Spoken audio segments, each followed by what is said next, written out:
اعوذ باللہ من الشیطان الرجیم، بسم اللہ الرحمن الرحیم۔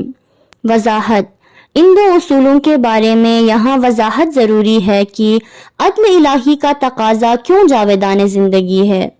اگر ہم فرض کریں کہ اس محدود زندگی کے بعد ابدی زندگی نہ ہو جس میں ہر شخص اپنے اعمال کے دائمی نتیجے تک پہنچ جائے، تو پھر عالم اور انسان کی خلقت عدل الہی اور حکمت خداوندی کی رو سے کیوں بے فائدہ ہیں؟ ہم عدل الہی سے آغاز کرتے ہیں۔ عدل الہی: عدالت اپنے وسیع تر مفہوم کے لحاظ سے سبحان حق کو ان کا حق بغیر کسی تفریق کے دے دینا ہے۔ اگر کسی حقدار کو بھی حق نہ دیا جائے تو خلاف عدالت ہے، اور اگر بعض کو دیا جائے اور بعض کو نہیں تو پھر بھی خلافت عدالت ہے۔ اگر استاد امتحان کے موقع پر سب طلباء کو ان کے حق سے کم نمبر دے تو یہ خلاف عدالت کام ہوگا۔ اگر بعض کو ان کے استحقاق کے مطابق اور بعض کو کم نمبر دے تب بھی خلافت عدالت و انصاف ہوگا۔ عدالت ایک لحاظ سے مساوات کا لازمہ ہے۔ مساوات یعنی سب کو ایک نظر سے دیکھنا، تفریق کو فرق کا قائل نہ ہونا۔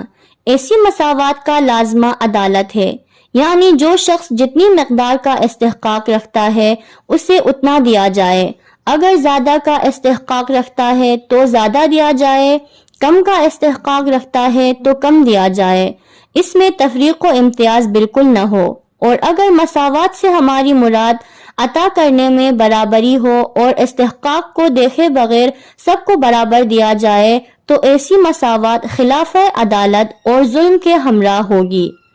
اسی طرح سے نہ دینے میں سب میں برابری بھی ظلم ہے، یعنی سب کو بلا تفریق برابر طور پر ان کے استحقاق سے محروم کر دیا جائے۔ بنابراین عدل الہی کا معنی یہ ہے کہ عالم کے موجودات میں سے ہر ایک اپنی قابلیت اور ہستی کے مطابق اللہ کے فیض سے استفادہ کا حق رکھتا ہے۔ اللہ کی طرف سے بھی کسی مخلوق کو اس کی استعداد اور صلاحیت کے مطابق فیض دینے سے دریغ نہیں کیا جاتا۔ اگر کسی موجود کے پاس کوئی چیز نہیں تو اس وجہ سے کہ وہ ان حدود میں ہے کہ اس چیز کے مالک ہونے کی قابلیت اور امکان نہیں رکھتا۔ اب ہم کہتے ہیں کہ اگر بعض موجودات کچھ خاص خصوصیات کے ساتھ وجود میں آئیں لیکن ان کے لائق کمال کے افاضے میں دریغ کیا جائے تو یہ عدل الہی کے خلاف ہوگا۔ لہذا عدالت کا تقاضا یہ ہے کہ استحقاق کے مطابق انہیں افاضہ فیض کیا جائے۔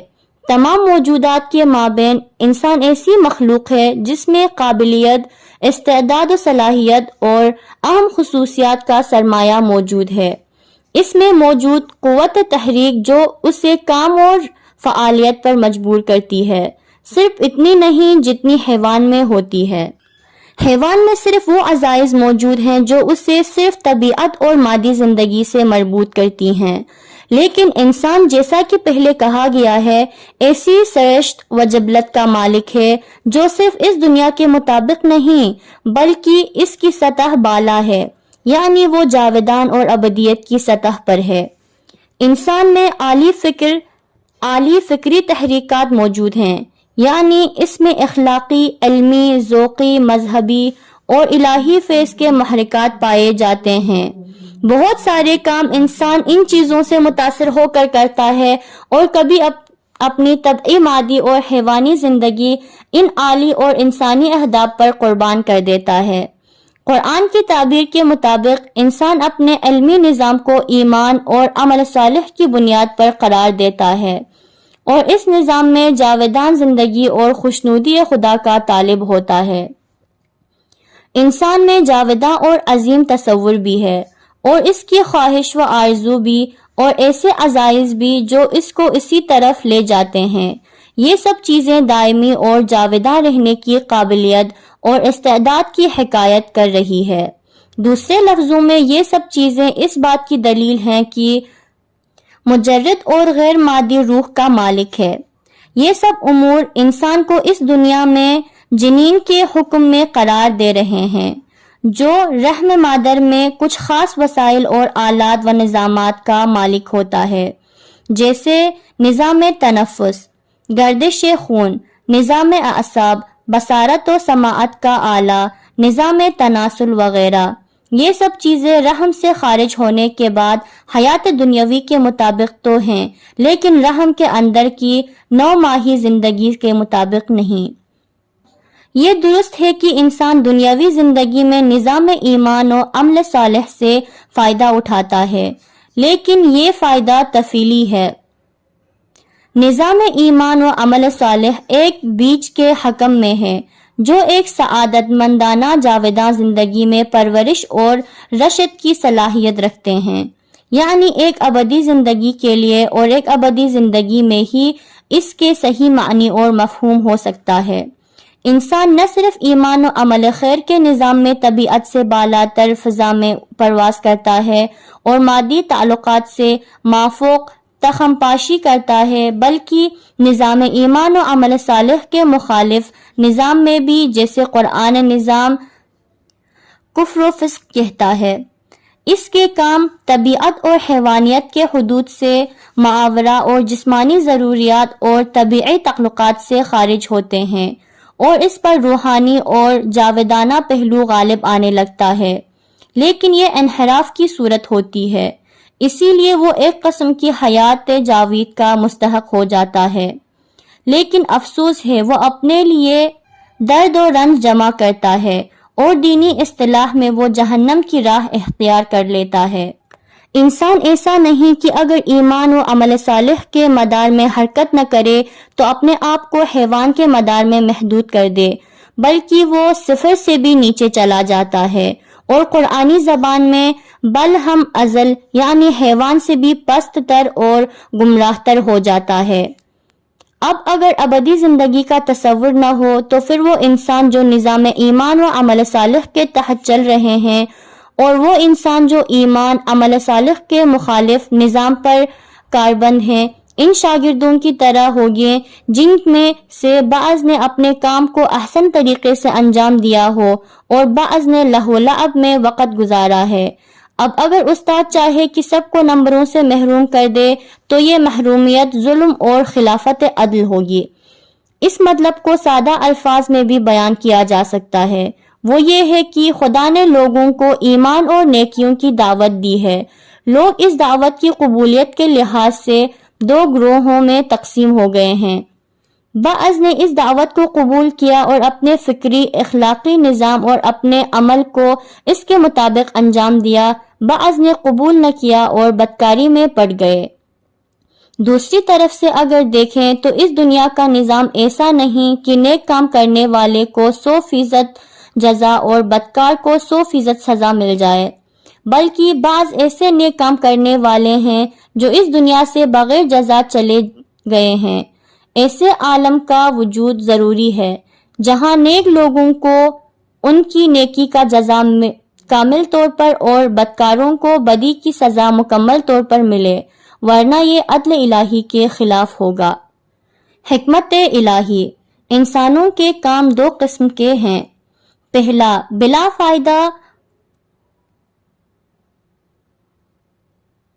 و عبث کام جس کا کوئی نتیجہ نہیں، یعنی ان کمالات تک پہنچانے میں جو ہماری استعداد میں ہیں یہ مؤثر نہیں، دوسرے لفظوں میں ہمیں حقیقی سعادت تک پہنچانے میں ان کا کوئی حصہ نہیں۔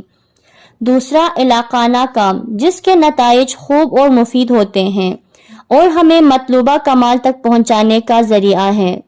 پہلی قسم کو لاغو باطل و بلا فائدہ کام کہا جاتا ہے اور دوسری قسم کے کام کو حکیمانہ اور عاقلانہ کام کہا جاتا ہے۔ پس انسان کے حکیمانہ کام کا مطلب ایسے امور ہیں جو ہمیں لائق کمال تک پہنچائیں۔ خداوند عالم کے حکیمانہ افعال کیا ہیں؟ کیا خدا کے کارہائے حکیمانہ کا مطلب وہ کام ہیں جو اس کو کمال لائق تک لے جائیں، اور اس کے کار عبث سے مراد وہ کام ہیں جو اسے کمال تک نہ پہنچائیں؟ بالکل نہیں، وہ غنی اور بے نیاز ہے، جو کام وہ کرتا ہے وہ اس کا فضل، جود، بخشش اور عطا ہے۔ کوئی کام اس لیے نہیں کرتا کہ اپنی حاجت برطرف کرے یا اپنے آپ کو کمال اور سعادت تک پہنچائے۔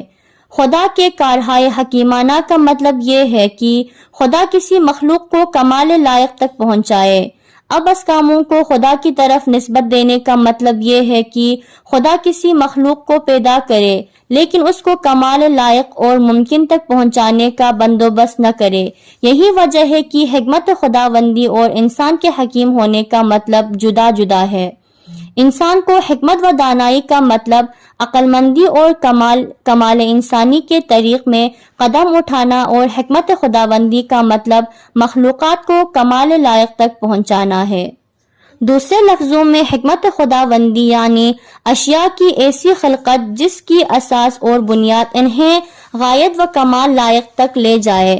چونکہ حکمت انسانی سے مراد انسان کو اس کے کمالات تک پہنچانے کے لیے کوئی کام انجام دینا ہے، لہذا ضروری نہیں کہ انسان جو کام انجام دے رہا ہے اس کے اور اس کام کے نتیجے کے مابین حقیقی رابطہ موجود ہو، یعنی ضروری نہیں کہ اس کام کا فطری رخ اس نتیجے کی طرف ہو اور وہ نتیجہ اس کام کا کمال شمار کیا جائے۔ جو چیز ضروری ہے وہ یہ ہے کہ اس کا کام نتیجہ انسان کے لیے کمال اور فائدہ مند شمار ہو۔ مثلا انسان مٹی، لکڑی، پتھر، دھات، کھال، روئی اور پشم سے مختلف قسم کے آلات بناتا ہے اور ان سے حکیمانہ نتیجہ حاصل کرتا ہے۔ مثلا کرسی بناتا ہے یا مکان بناتا ہے یا گاڑی بناتا ہے یا لباس بنتا ہے۔ کرسی لکڑی کے لیے، مکان پتھر، اینٹ، چونا اور لوہے کے لیے اور گاڑی مختلف دھاتوں کے لیے کمال شمار نہیں کیے جاتے، اور یہ تمام مواد اس مخصوص شکل و صورت کے اختیار کرنے کے لیے حرکت نہیں کرتے، لیکن جو نتیجہ انسان ان سے حاصل کرتا ہے، جیسے کرسی پر بیٹھنا، مکان میں رہنا، گاڑی میں چلنا، لباس کا پہننا وغیرہ، انسان کے لیے ایک طرح کا کمال یا کم از کم فائدہ بخش اور مفید عمل شمار ہوتا ہے۔ لیکن اللہ کے کاموں اور ان پر مرتب ہونے والے نتائج میں حقیقی رابطہ ہوتا ہے، یعنی ہر کام کا نتیجہ اور آخری مقصد اس کام کے واقعی اور حقیقی کمال سے عبارت ہے۔ خداوند متعال اپنی مخلوق کو جو کہ اسی کا کام اور فعل ہے، اسی مخلوق کے کمال کی طرف لے جاتا ہے۔ جیسا کہ ہم دیکھتے ہیں، ہر بیج اور دانہ اپنے مقصد اور کمال کی جانب محو سفر ہے۔ قابل غور مسئلہ یہ ہے کہ دنیا اور عالم طبیعت تو تغیر و تبدیل اور عدم ثبات کے مساوی ہیں، یعنی طبیعت میں جس بھی مقصد، ہدف اور منزل کو دیکھا جائے وہ غیر ثابت اور تغیر و تبدیل کی زد میں ہے۔ دوسرے لفظوں میں ہر چیز عبوری، غیر دائم اور ختم ہونے والی ہے۔ عالم طبیعت کے تمام مراحل ایک منزل کی حیثیت رکھتے ہیں جس کی خصوصیت راستے میں واقع ہونا ہے، اور ان میں سے کوئی بھی مرحلہ آخری منزل اور ہدف و مقصد نہیں۔ یہی وجہ ہے کہ کچھ لوگوں میں یہ خیال پیدا ہوا کہ خلقت بے مقصد، بے ہدف اور عبث ہے۔ وہ کہتے ہیں اس عالم کی مثال ایک قافلے کی مانند ہے جو ہمیشہ حرکت میں ہے اور مختلف منزلیں تبدیل کرتا رہتا ہے اور کبھی اپنی حقیقی اور آخری منزل تک نہیں پہنچتا۔ اس کا ہدف اور مقصد راستے کی ایک منزل ہے جس میں کچھ دیر رہنے کے بعد طبیعت اسے چھوڑ دیتی ہے اور آگے بڑھ جاتی ہے۔ واضح امر ہے کہ ایک حرکت اور ایک سفر تبھی معنی اور مفہوم رکھتا ہے جب اس کا کوئی انتہائی ہدف اور آخری مقصد بھی ہو، لیکن اگر تمام اہداف اور مقاصد راستے کی منزلیں ہوں اور سفر کر کے انتہائی مقصد تک پہنچنے کا تصور باقی نہ رہے تو یہ سفر بیہودہ، عبث اور بے فائدہ شمار ہوگا۔ اگر یہ قرار پایا جائے کہ ہر ہستی کے پیچھے نیستی پوشیدہ ہو اور ہر آبادی اپنے بعد بربادی کا پیغام دے اور ہر منزل پر پہنچنا اسے خالی کر کے دوبارہ آگے بڑھانے کے لیے ہو، تو پھر عالم کے نظام پر حاکم چیز مگر رات کے تکرار و سرگردانی و حیرانی کے سوا کچھ نہیں۔ پس عالم ہستی کی بنیاد کھوکھلی ہے۔ قرآن کا جواب یہ ہے کہ ہاں، اگر صرف طبیعت اور دنیا ہی ہوتی اور بس کچھ نہ ہوتا، یا اگر پیدائش، مرنے کے لیے نشوونما، سرسبز ہونے اور شادابی، زرد خشک اور پراگندہ ہونے کے لیے اور تمام نئی چیزیں قدیم ہونے کے لیے ہوتے تو پھر اعتراض بجا تھا، مگر عالم ہستی کے بارے میں اس قسم کے نقطۂ نظر کا سرچشمہ ناقص نظر ہے۔ اس نظریے کی اساس یہ ہے کہ ہستی کو دنیا اور طبیعت کے محدود قالب میں محصور سمجھا جائے، لیکن ہستی دنیا اور طبیعت میں محدود و محصور نہیں۔ دنیا روز اول ہے، روز اول کے بعد روز آخر کی باری ہوتی ہے۔ دنیا جانا ہے اور آخرت پہنچنا۔ علی علیہ السلام فرماتے ہیں، الدنیا دار المجار والآخرہ دار القرار۔ دنیا گزرگاہ اور آخرت جائے قرار ہے۔ آخرت ہی دنیا کو معنی دیتی ہے، کیونکہ مقصد ہی وہ چیز ہوتی ہے جو حرکت و جستجو کو معنی اور مفہوم کا لباس پہناتی ہے۔ اگر جہان آخرت جو کہ دائمی عالم ہے نہ ہوتا تو اس دنیا کا کوئی مقصد اور منتہی نہ ہوتا، جیسے حقیقتاً مقصد کہا جا سکتا ہے، نہ منزل اور مرحلہ۔ گردش روزگار ایک قسم کی حیرت و سرگردانی کا نام ہوتا، اور قرآن کی اصطلاح میں یہ خلقت و پیدائش عبث، باطل اور لعب ہوتی۔ لیکن انبیاء و مرسلین آئے تاکہ اس بنیادی غلطی سے روکیں اور ہمیں ایسی حقیقت سے آگاہ کریں کہ جس کے نہ جاننے سے ہستی ہماری نظر میں بے فائدہ اور بے معنی ہو جاتی ہے، اور آفرینش کے بے فائدہ ہونے کا تصور ہمارے ذہن میں راسخ ہو جاتا ہے۔ ایسے تصور کے اثر رسوخ سے خود ہم بھی ایک بے معنی، بے ہدف اور بیہودہ مخلوق کی شکل اختیار کر لیتے ہیں۔ عالم آخرت پر ایمان و اعتقاد کا ایک اثر یہ بھی ہے کہ ہمیں کھوکھلے پن اور بے معنی ہونے کے تصور سے نجات